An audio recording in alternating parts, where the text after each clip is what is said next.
Hello, everyone. Welcome back to Courageous Leadership with Virginia Prodan. I am so grateful for you to be here. I am so delighted to receive your comments and suggestions. And today, I want to thank you so very much for showing up. It is not small thing to show up. No, not at all. And to be present, to bring your full attention to a moment like this. And I'm grateful for this because in today's world, that's coming more and more important. I want to talk with you about something that seems small, maybe harmless, but it's quite stealing your time, our purpose, our calling, and even our connection with God. It's called distraction. And distraction is not just a nuisance anymore. It's a full scale spiritual, mental, and cultural assault on our attention, on our ability to live with clarity, conviction, and courage. Yes, there is a war for our attention. You probably heard it before. Pay attention. But have you ever stopped to realize why it's called pay attention? Because attention is costly, valuable. And now, as people, as business people, it's profitable. Your attention is a hot commodity. Everyone is trying to claim it. Social media, notification, emails, breaking news, ads, apps, alert, opinions, messages, politics, entertainment, everything. And that is not just an invitation or just inviting your focus. Those that I enumerated are demanding your focus. And every time you look away from what God has called you and me to do, to scroll, to compare, to wander mentally or emotionally, you are making a threat. Yes, you are paying with your time, you are spending your energy, you are losing your focus, like me. For what? What is currently distracting you and me from the things God is calling each one of us to focus? There is a battle over our attention. Distraction isn't just nuisance, it's a weapon. In Ephesians 5:15 and 16, we are told, be very careful then how you live, not as unwise, but as wise, making the most of every opportunity because the days are evil. In our digital age, attention is currency. Every app, every ad, or every alert is building for, or it's asking for, or biting for our focus. But scripture reminds us that how we use our time and where we place our focus has eternal consequences. When you give your attention to lesser things, you and I are making a thread. What are you giving up in exchange? What opportunity are you missing because of all those constant distraction? How can we better guard our time and our attention? That's a big question because distractions have an impact. Yes, a big impact. It doesn't just slow your or me down. It steals our fruitfulness. It clouds our discernment. It fractures our peace. I hope you can relate to that. In fact, study shows repeatedly that flipping between tasks, what the world calls multitasking, can slash your productivity by up to 40%. No, it doesn't make you faster. It makes you scattered. It hikes your brain and your ability to focus. Over time, it weakens your decision making. Think about that. It confuses your priorities. It numbs your spiritual sensitivity. And worst of all, it makes you deaf at the still small voice of God approaching you to come back to Him. We live in a world of noise, and the evil one is not asleep. He wants to destroy us with distraction. Hebrew 12:1 says, "Let us throw off everything that hinders and the sin so easily entangles, and let us run with perseverance the race made out for us." So our focus should be on eternal things. The evil one knows that distraction is enough to derail our calling. You don't have to fall, you just have to get out of your course. Distractions delay destiny, your destiny and my destiny. It causes spiritual numbness and keeps us from hearing God. That's why the scripture urges us to throw off not only sin, but everything that hinders us. What good things that might be keeping you from the best things that God has for you? Just think about, make a list of them. How can we let go of today that's weighting us down? I remember when I was under socialists and communists in Romania, how God helped me. Maybe I didn't have the luxury of distractions that we have now in America, but I was under surveillance. I was followed, threatened, put under house arrest, and the government sent us a client to my office to kill me, an assassin. You can read more in my book, Saving My Assassin. It's a Tyndale publisher book. You can find it at virginiaprodanbooks.com/product/book. And in all this situation, God helped me to keep my focus on Him. And that's how I won. God trained my heart to stay focused on His voice, not of the voice of my enemies, the government, the Securitate, people that were arresting me and beating me and torture me. God reminded me that when my focus was, my faith will follow and I will see Him clearly. If I had allowed a distraction, fear, worries, comparison, confusion to steal my focus, I would have missed my divine appointment to defend Christians and human rights cases and to expose the government to the whole world. Unknown to me at that time, God worked miracles behind the screen. Many of my cases became part of United Nations reports on human rights violation and part of United States report on human rights violation. And with that, the government was exposed.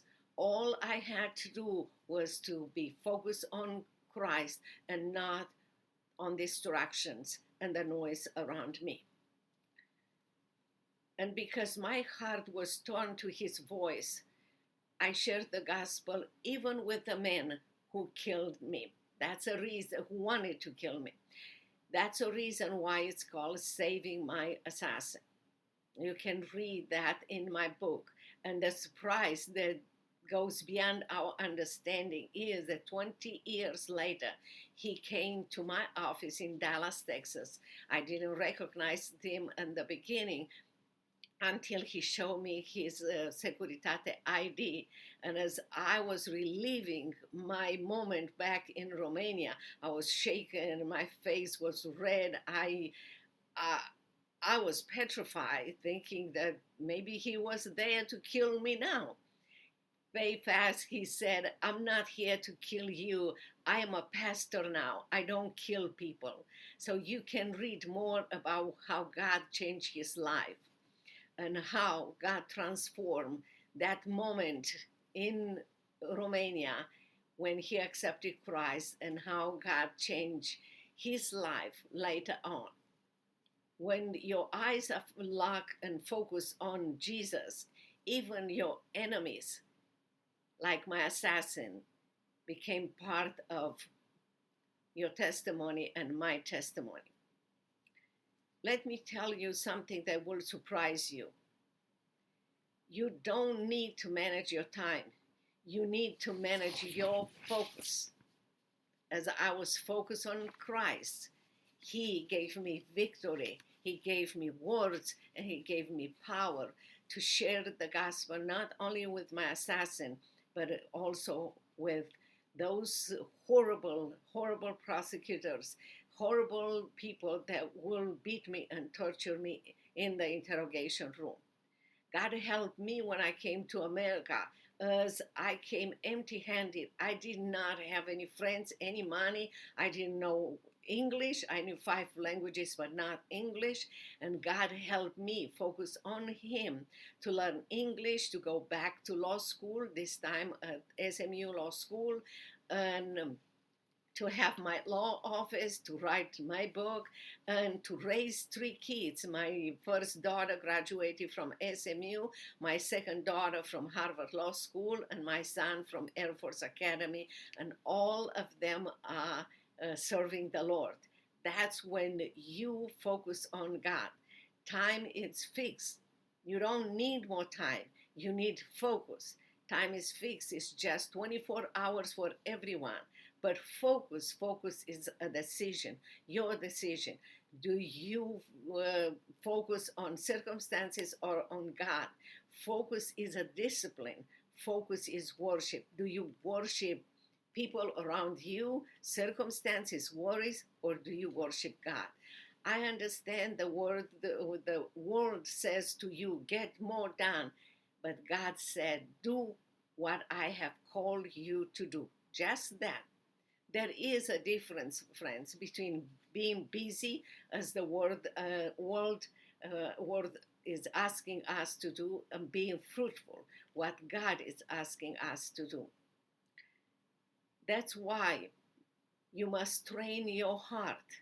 We must train our heart and mind to focus on what matters, what is eternal. Colossians 3:2 remind us, set your mind on things above, not on earthly things. Isaiah 26:3 promise us, God will keep in perfect peace those minds are steadfast because they trust in God. That's God's work. Our work is just obedience and focus on Him. Perfect peace is not a result of perfect circumstances, and we know that very well. But perfect peace is based on focusing on perfect focus, Jesus Christ. A steadfast mind fixed on God anchors you through the storm. When you give your attention to God, you and I receive His peace, even when the world is loud or shaking around us. Ask yourself, what steals your peace more often? How can you bring each day? How can you begin each day by fixing your mind on God? Yes, you can reclaim control, and that is of your focus, and that is when you fix your eyes on Jesus. Hebrews 12:2 says, let us fix our eyes on Christ, the author and perfecter of our faith. That's the way you win. There will be always noise around us. I hope we all can agree with that. There will always be something to click, to check, to worry over and over again. But our calling it's simple. Fix your eyes on Jesus. When Peter did that, he walked on water. When he looked away, he sank. Our direction and our strength will follow our focus. What area of your life needs you to refocus on Jesus? What could change in your life if your eyes were fully fixed on Jesus this week? Write down and pay attention to that. Here is the good news. You can take your focus back. You can reclaim your peace. You can reshape your discernment. And you can walk in the fullness of God's presence for your life. That is an amazing news. But that requires attention. It requires pruning. And it requires choosing God's presence over distraction. Let me challenge you with this. Turn off the noise around you. Silence the things that shout louder than God so you can hear God. And ask God daily, what do you want me to focus on today? You will be amazed how He will guide you.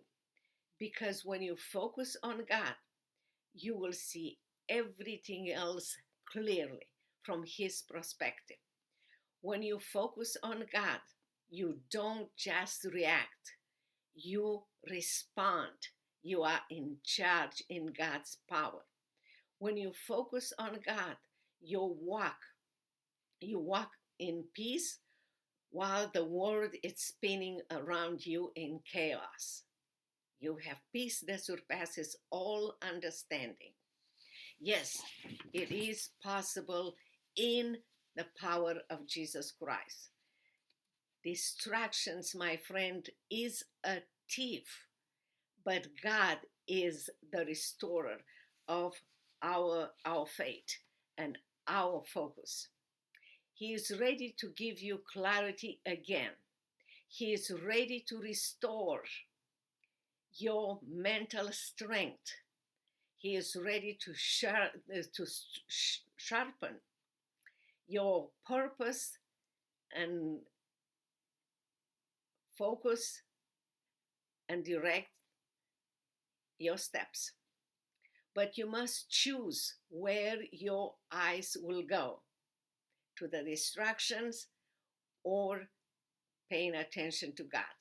Not just your physical eyes, but the eyes of your soul, your spiritual eyes. Don't give your attention to what was never meant to be your destiny. Take back your focus in God's power. It is possible. Reclaim your peace.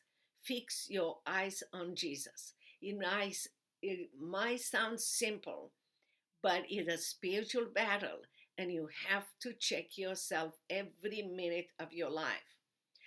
Let God, Jesus, lead you to the calling, the clarity, and the courage you're created for. I have a homework for you. Choose one major distraction to remove or limit from your life this week. Social media or email or comparison or whatever you think that it's important. Spend 15-30 minutes daily in undistracted prayer, journaling, or scripture reading to gain power, wisdom, and directions from God. Memorize and meditate on Colossians 3:2, and Isaiah 26:3 each morning before you start your day. And remember, friends, distraction is a thief, but God is the restorer of our focus. He loves you. He is ready to give you clarity again, to restore your mental strength, to sharpen your purpose and steady your steps.